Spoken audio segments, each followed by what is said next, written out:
चलिए आज के इस सेगमेंट में हम आज शुरू करते हैं टीजीटी पीजीटी या फिर जो बच्चे पीएचडी का एंट्रेंस एग्जाम देने जा रहे हैं या फिर आपका दूसरे एग्जाम जैसे नेट वगैरह का मैथमेटिक्स के देने जा रहे हैं, उन विद्यार्थियों के लिए हम एक नया सेगमेंट शुरू कर रहे हैं मैथमेटिक्स का। सब लोगों की बहुत दिनों से इच्छा थी कि सर आप मैथमेटिक्स का क्लास ऑनलाइन शुरू करिए, तो आज से हम उस काम को प्रारंभ कर रहे हैं। उम्मीद है कि आज से जो शुरुआत कर रहे हैं वो बहुत सारे विद्यार्थियों के लिए बहुत लाभदायक सिद्ध होगा। यकीन रखिए, आज से हम जिस काम को मैथमेटिक्स में शुरू कर रहे हैं, अगर ध्यान से हमारी वीडियो को रोज देखा जाए तो निश्चित रूप से वो टीजीटी पीजीटी नेट या फिर पीएचडी एंट्रेंस के जो स्टूडेंट हैं निश्चित रूप से सफल होंगे। उनको एक्स्ट्रा मेहनत करने की आवश्यकता नहीं होगी। इसमें हम बहुत छोटे छोटे ट्रिक्स बताएंगे आपको कि कैसे किसी बड़ी प्रॉब्लम को हल किया जाता है। हर यूनिट को पहले शुरू करेंगे, उसके बाद उसकी प्रॉपर्टीज बताएंगे इस यूनिट की, उसके शॉर्ट ट्रिक्स बताएंगे और फिर कुछ क्वेश्चंस भी हल कराएंगे। उसके अलावा कुछ नोट्स भी आपको प्रोवाइड कराएंगे। तो आज से शुरुआत करते हैं हम बहुत अच्छे तरीके से। सबसे पहले बहुत आसान यूनिट हम शुरू करते हैं और यूनिट का नाम हम लेते हैं, यहाँ से पहले हम नाम लिख देते हैं, ये आपका पीजीटी टीजीटी वालों के लिए है एंड टीजीटी। और पहली यूनिट हम प्रारंभ कर रहे हैं यहां पर डिटरमिनेट।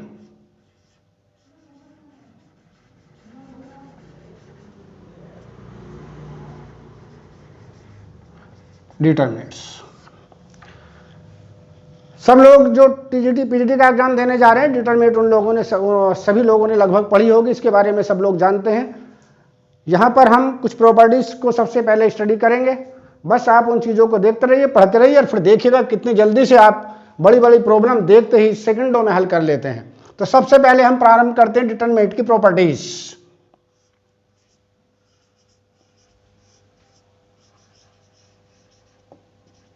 Properties of determinants.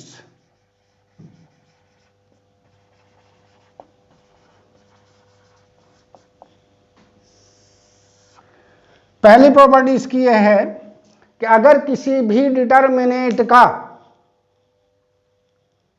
एक कॉलम या एक रो, अर्थात किसी भी डिटरमिनेट में किसी रो का प्रत्येक एलिमेंट या किसी कॉलम का प्रत्येक एलिमेंट जीरो हो, तो उस डिटरमिनेट का मान हमेशा जीरो होता है।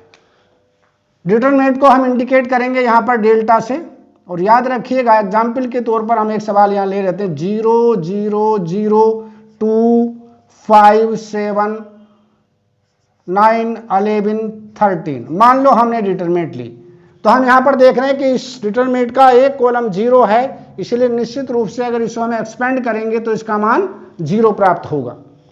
सबसे पहली ये प्रॉपर्टी है जो आपको स्मरण रखनी है। दूसरी प्रॉपर्टी आप देखेंगे डिटरमिनेट की, अगर ये प्रॉपर्टी आपको पता लग जाती है तो देखते ही डिटरमिनेट के नेचर का पता लग जाएगा, फिर उसकी वैल्यू भी आपको पता लग जाएगी। दूसरी प्रॉपर्टी इसकी है कि if any two rows or columns of the determinants are same or identical, then the value of the determinant will vanish. किसी भी डिटरमिनेट के दो कॉलम या दो रो की वैल्यू या तो एक जैसी हो या आइडेंटिकल हो, तो उस डिटरमिनेट का मान जीरो हो जाएगा, शून्य हो जाएगा। जैसे मान लीजिए एक एग्जांपल हम यहां पर ले लेते हैं, डिटरमिनेट को हम डेल्टा से इंडिकेट कर रहे हैं। यहां पर अगर मैं यहां पे लिखूं 2 5 9 7 8 3 4 1, यहां पर ले लिया 2 5 9 7 1 1 2 5। यहां पर हम देख रहे हैं कि first row, first column and third column 2 2 के बराबर, 5 5 के बराबर, 9 9 के बराबर, 7 7 के बराबर है। तो देखते ही पता लग जाएगा कि इस डिटरमिनेट का मान जीरो होगा, वैनिश हो जाएगा। तीसरी प्रॉपर्टी की तरफ हम आते हैं कि if any two rows or columns of determinants are identical, then the value of determinant will vanish। Identical का मतलब समझ लीजिए, अगर किसी भी डिटर्मिनेट की 2 रो या 2 कॉलम आइडेंटिकल हो तो उस डिटर्मिनेट का मान भी 0 होगा। जैसे एग्जाम्पल ले लेंगे तीसरा, डेल्टा बराबर अगर हम ले लेते हैं यहां पर 2 5 9 7 8 4 6 11 8 20 36 28 1 2 3 4। तो यहां पर आप देख रहे हैं कि ये और ये दोनों कॉलम आइडेंटिकल हैं। इसका 4 टाइम्स 2 चौक 8, 5 चौक 20, 9 चौक 36, 7 चौक 28 दोनों आइडेंटिकल है, इसलिए इस डिटरमिनेंट का मान भी 0 होगा। हमें इसको खोलने की आवश्यकता नहीं है, तो क्योंकि फर्स्ट कॉलम और थर्ड कॉलम दोनों के दोनों आइडेंटिकल है। प्रॉपर्टी नंबर 4 पर ध्यान देंगे। चौथी प्रॉपर्टी को आप ध्यान से देखेंगे और सुन लेंगे पहले कि if a row or column is equal to the sum or difference of any other 2 rows or columns, then the value of the determinants will become 0। Example देखेंगे, किसी डिटर्मिनेट की एक रो या एक कॉलम किन्हीं अन्य 2 रो या कॉलम के योग के बराबर हो या उनके अंतर के बराबर हो तो उस डिटरमिनेंट का मान भी 0 होगा। जरा सा देख लें, तो बहुत छोटी बात है लेकिन आपको स्मरण रखनी है। जैसे हम यहां ले लें 2 3 5, यहां ले लिया हमने 7 9 11, यहां पर ले लिया हमने 9 12 और 16। तो यहां देख लें जो आपकी थर्ड कॉलम है वो इन दोनों कॉलम के योग के बराबर है। 7 और 2 9, 9 आ गया, 3 और 9 12, 12 आ गया, 5 और 11 16 आ गया, इसलिए इसकी वैल्यू भी 0 हो गई। इसके विपरीत आप रो में भी ऐसा कर सकते हैं। मान लीजिए हमने ले लिया आपका 2 9 4 6 3 8 11 15 और यहाँ पर आपका ले लिया 1, यहाँ ले लिया आपका -1, यहाँ ले लिया आपका 7 और यहाँ ले लिया आपका 9। इसकी वैल्यू भी 0 होगी। क्यों? 1 2 में से 3 घटाएंगे तो 1 आ रहा है, 8 में से 9 घटाएंगे तो -1 आ रहा, 11 में से 4 घटाएंगे तो 7 आ रहा, 6 में से 15 घटाएंगे तो 9 आ रहा। तो इन दोनों रो के डिफरेंस के बराबर थर्ड आपकी रो है, इसलिए डिटरमिनेंट का मान भी 0 होगा। इतनी बातें याद रखेंगे। ये सब की सब बातें आपको, सारी प्रॉपर्टीज आपके दिमाग में होनी चाहिए तुरंत, और फिर देखते ही आप आंसर निकाल सकते हैं। आगे देखेंगे।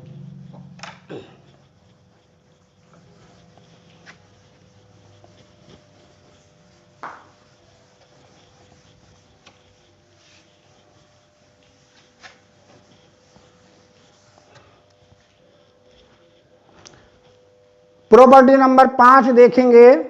अगर कोई डिटर्मिनेंट इस रूप में लिखी हुई है,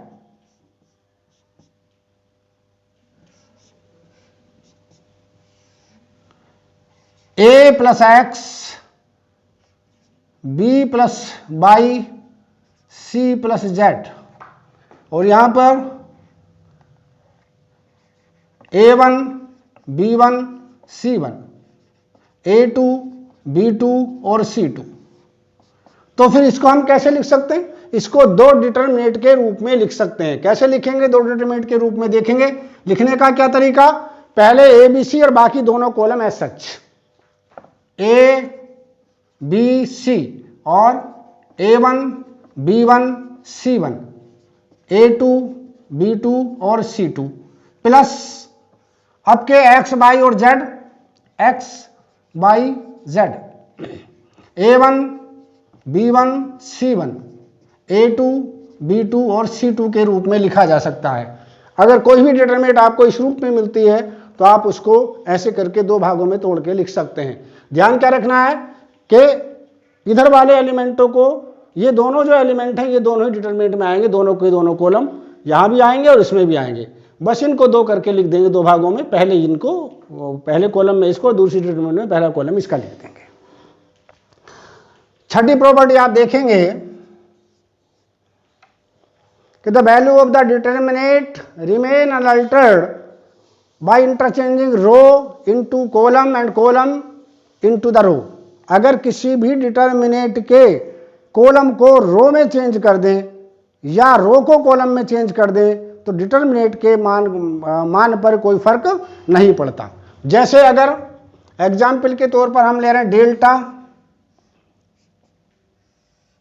ये ले लिया मैंने 1 1 1 एक्स वाई और Z, X square Y square Z square, इसके रो को कॉलम में अगर कन्वर्ट कर दें हम, यानी 1 1 1 एक्स वाई और Z, X square Y square और जेड स्क्वायर, तो इनकी नेचर पर प्रभाव, इनके जो वैल्यू है उस पर कोई प्रभाव नहीं पड़ेगा।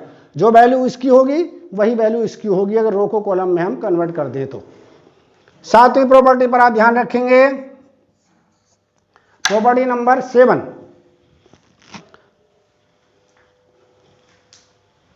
प्रॉपर्टी नंबर 7, अगर इफ एनी टू रोज और two columns are interchange then the absolute value of the determinant remain same but with negative sign. अगर किसी रो के, किसी भी डिटरमिनेंट के दो रो को आपस में इंटरचेंज कर दें या दो कॉलमों को आपस में इंटरचेंज कर दें तो डिटरमिनेंट की वैल्यू तो वही रहती है लेकिन माइनस में आ जाती है, नेगेटिव हो जाती है। देखेंगे कैसे। मान लीजिए ये डेल्टा हमने यहाँ लिखा और इसका मान लिखा 1 1 1 A B C, A square B square और सी स्क्वायर। अगर हम दो रो को इंटरचेंज कर दें, चिन्ह माइनस का ले लीजिएगा, A B C 1 1 1 A square B square C square, ये दोनों डिटरमिनेंट हमने क्या करा, फर्स्ट और सेकंड रो को हमने चेंज कर दिया तो यहाँ पर वैल्यू पर कोई फर्क नहीं पड़ेगा, केवल माइनस का साइन आपका आ जाएगा। याद रखेंगे इतनी बात। आठवीं प्रॉपर्टी देखेंगे, बस डिटरमिनेंट में आप प्रॉपर्टी याद कर लीजिए, फिर प्रश्न को हल करने में कोई प्रॉब्लम नहीं आएगी।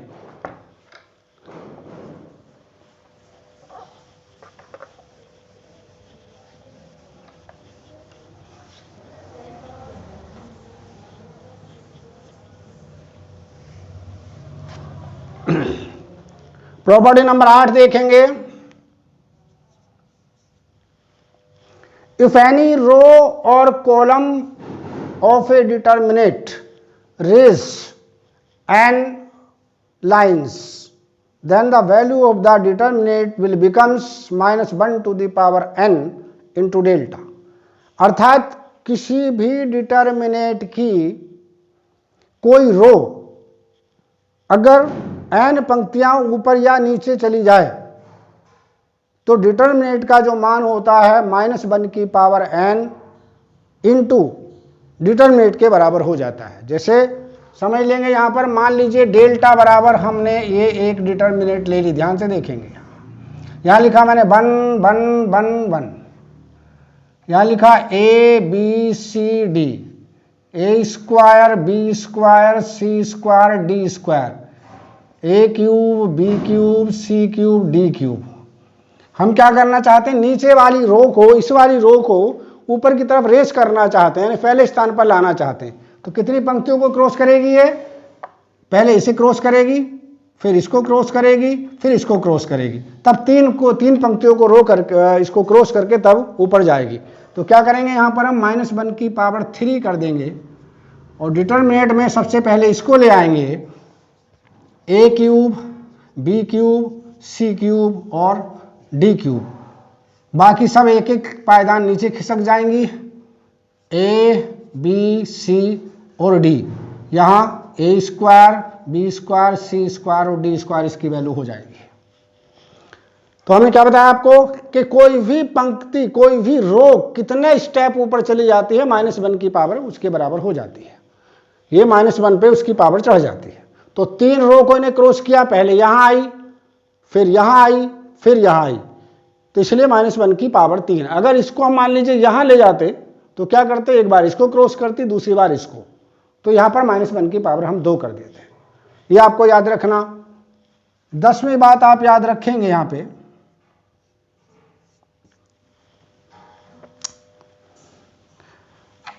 The value of skew symmetric determinant of odd order is always 0। यानी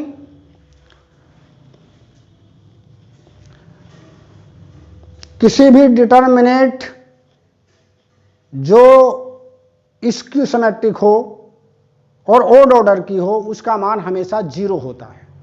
जैसे एग्जाम्पल के तौर पर हम ले लें, स्क्यू सिमेट्रिक का मतलब जानते हैं, स्क्यू सिमेट्रिक डिटरमिनेंट वो होती है जिसमें डायगोनल के एलिमेंट हमेशा 0 होते हैं। जैसे मैंने ले लिया 0, 5, -7, यहाँ ले लिया -5, यहाँ लिया 0, यहाँ लिया आपका 8, यहाँ लिया आपका 7, -8, और यहाँ आपका ले लिया 0। ये स्क्यू सिमेट्रिक डिटरमिनेंट है। स्क्यू सिमेट्रिक के सारे एलिमेंट कैसे होते हैं, जो डायगोनल एलिमेंट है, डायगोनल के सारे एलिमेंट 0 होते हैं, और ये वाला जो कॉलम होता है इसका नेगेटिव होता, और यहाँ पर प्लस है तो यहाँ माइनस होता। तो ये स्क्यू सिमेट्रिक कहलाता है। अगर इसको इंटरचेंज कर देंगे और माइनस का चिन्ह बाहर ले लेंगे तो यही लौट आता। तो स्क्यू सिमेट्रिक डिटरमिनेंट है, इसका मान हमेशा ही 0 होता है। क्यों? क्योंकि ये ओड ऑर्डर की है। ओड का मतलब है इसका ऑर्डर कितना है, 3। अगर 2 इसका ऑर्डर होता तो जरूरी नहीं कि इसका मान 0 होता, लेकिन चूंकि इसका ऑर्डर 3 है और स्क्यू सिमेट्रिक डिटरमिनेंट है, इसलिए इसका मान 0 है। याद रखेंगे, अगर 2 ऑर्डर की होगी तब 0 होना जरूरी नहीं है। मान लीजिए इतनी होती तब 0 नहीं होता। देखिए 0, 25, तब 25 आ जाता इसका मान। याद रखेंगे। अब 11वीं बात पर हम पहुंच रहे हैं। ये सब 10, 11, 12 प्रॉपर्टीज हैं जो आपको याद रखनी है भाई।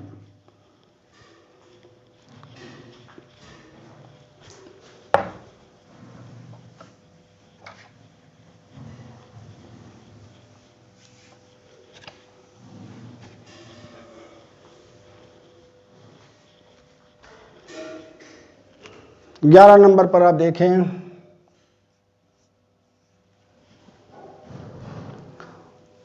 डेल्टा बराबर A B C, B C A, C A B, ये एक डिटरमिनेंट आपको दी है। इस डिटरमिनेंट का कुछ नाम है, शायद आप लोगों को पता भी होगा, नहीं होगा तो मैं बता दे रहा हूं। ये मैंने एक सर्किल बनाई, यहां लिखा ए, यहां लिखा बी और यहां लिखा सी। सबसे पहले हमने लिखा क्या, पहली रो में ए बी सी, फिर बी से शुरू किया, दूसरी रो में देखेंगे बी सी ए, तीसरी रो में सी से शुरू किया, सी ए बी। ये इसका मान है। इस डिटरमिनेंट को हम सर्कुलेंट डिटरमिनेंट कहते हैं। क्या कहते हैं इसको? Succulent determinant.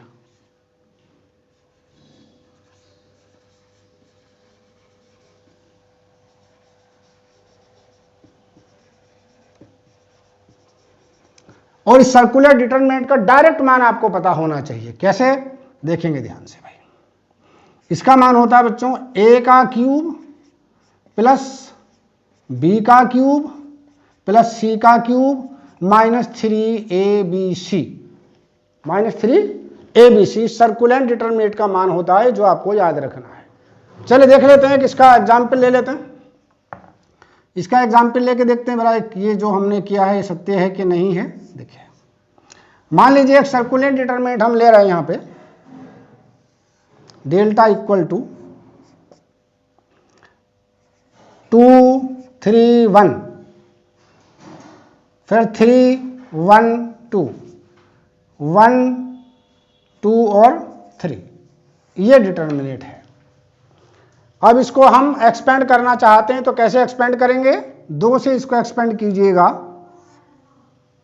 इसको ढक लीजिए, इसको ढक लीजिए, 3 कम 3 और 2 दूनी 4, -3 से खोल दीजिए, इसको ढक लेंगे और क्या करेंगे, 3 तिया 9 माइनस 2 प्लस 1 से खोल देंगे, इसको ढक लेंगे इस बार 2 तिया 6 माइनस 1। कितना मान आया इसका रे बच्चों, ये आ गया माइनस का 2, यहाँ आपका बचा था 7, 7 तिया 21, यहाँ कितना आया था बच्चों, प्लस का आई थिंक 5, तो 23 में से 5 गए तो माइनस के 18 इसकी वैल्यू आ गई। अब इस 18 वैल्यू को हम इससे हल करके देखते हैं, जरा इस मेथड से देख लें। इस मेथड से क्या मान होना चाहिए भाई बच्चों इसका, माइनस बाहर, a का क्यूब का मतलब 2 का क्यूब 8, b का क्यूब मीन्स 3 का क्यूब यानी 27, 1 का क्यूब मीन्स 1 का क्यूब, राइट, और 3abc, 3 दूनी 6 तिया 18। चलिए देख लेते हैं कितना हुआ। ये हुआ आपका कितना, 27 और 1 28, 28 और 8 28 और 8 36, 36 में से 18 गई तो क्या बचे, तो देख रहे हैं, ये सब ना करके आप सीधा सीधा इसकी जो वैल्यू है वो ऐसे करके आपको याद रखनी कि इसको हम सर्कुलर डिटरमिनेंट कहते हैं। सर्कुलर डिटरमिनेंट की वैल्यू क्या होती है, माइनस बाहर a cube plus b cube plus c cube minus 3abc।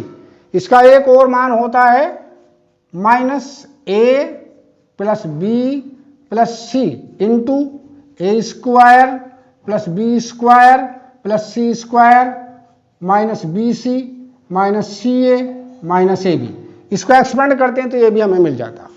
तो ये एक सर्कुलेंट डिटरमिनेंट का मान है जो आपको दिमाग में रखना है। आपको ये छोटी छोटी बातें हैं जो आपको दिमाग में रखनी है, बस कंपटीशन में जब कॉम्पिटिटिव एग्जाम देने जाते हैं ये बहुत इंपॉर्टेंट रोल प्ले करती हैं, और जो क्वेश्चन होते हैं वो इन्हीं पर आधारित होते हैं। उसमें सिर्फ ये परखने की कोशिश करते हैं कि स्टूडेंट को जो टेक्निकल चीज़ है वो आती है कि नहीं आती है, प्रॉपर्टीज उसको पता है या नहीं पता है। ठीक है, चलिए एक और डिटरमिनेंट हम आपको बताते हैं यहाँ।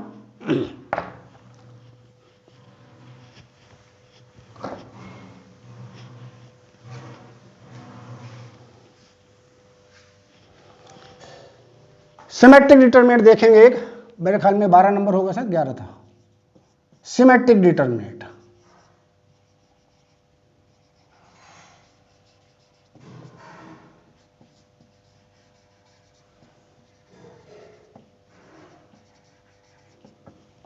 देखो ये क्या होती है सिमेट्रिक डिटरमिनेंट, इसका मान भी आपको याद रखना, AHG HG BFFC। इसकी वैल्यू हमेशा होती है ABC plus 2FGH minus AF square minus BG square minus CH square. तो ये 12 प्रकार की हमने आपको डिटरमिनेंट्स अब तक बताई हैं।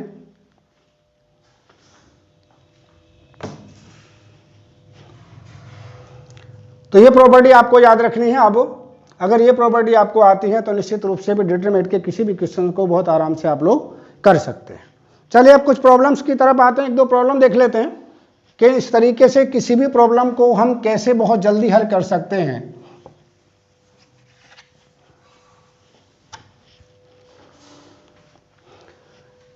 अगर आपसे कहा जाए किस डिटरमिनेंट की वैल्यू बताइए, एक क्वेश्चन हम ले रहे हैं यहाँ पे, डिटरमिनेंट की वैल्यू आपको बतानी है भाई बच्चों, 2 4 6 8 3 5 9 11।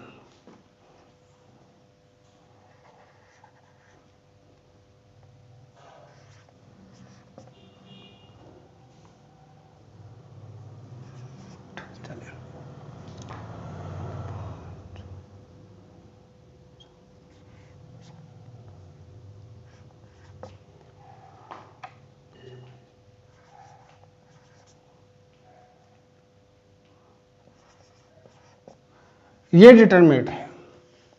अगर इसका पता करेंगे हम तो पहली बात तो ये 4x4 ऑर्डर की डिटरमिनेंट है, इसको खोलना इतना सरल भी नहीं है।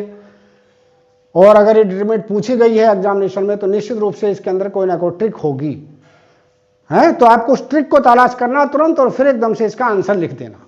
तो क्या करें, यहाँ पर देख रहे हैं कि जो आपका ये कॉलम इसके बराबर नहीं है ना, ये कॉलम इसके, ये अगर ये एलिमेंट इसके बराबर है तो फिर ये एलिमेंट इसके बराबर नहीं है, तो कॉलम आपस में बराबर नहीं हो सकते। कोई रो भी मुझे लग रहा है आपस में बराबर नहीं लग रही है, तो फिर क्या करेंगे, फिर दूसरी तरफ हम ध्यान देंगे। वो क्या करेंगे, इसको इसको और इसको ऐड करके देखें, 3 और 2 5 और 2 7, 7 आ गया। 4 + 5 + 6 15 हो गया। 6 + 9 + 7 22 हो गया। 8 + 11 + 8 = 27 हो गया। तो निश्चित रूप से इसकी जो वैल्यू है वो प्रॉपर्टी नंबर 3rd या 4th के अकॉर्डिंग 0 हो जाएगी।